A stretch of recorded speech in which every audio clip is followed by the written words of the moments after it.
Willow Beefmasters, the brand of excellence. Die eerste produksieveiling van die Willow Beefmasters vind plaas op Dinsdag 28 November om 11 uur op die plaas Willow Grange in die distrik van Standerton.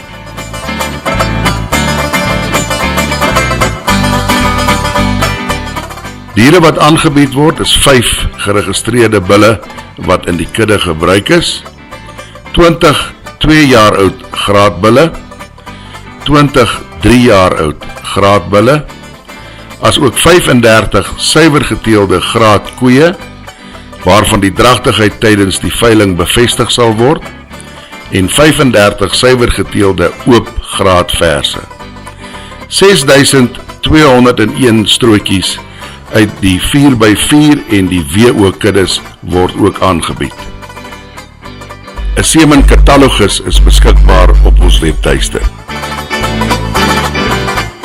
Die Willow Beefmasters kudde is oor die afgelope 13 jaar as 'n graadkudde op die beginsels van geregistreerde kuddes hanteer.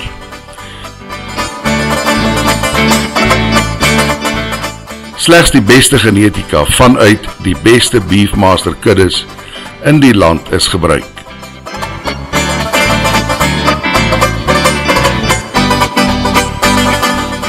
In November 2016 bekom Willow Beefmasters die grootste gedeelte van die 5x5 stoetery.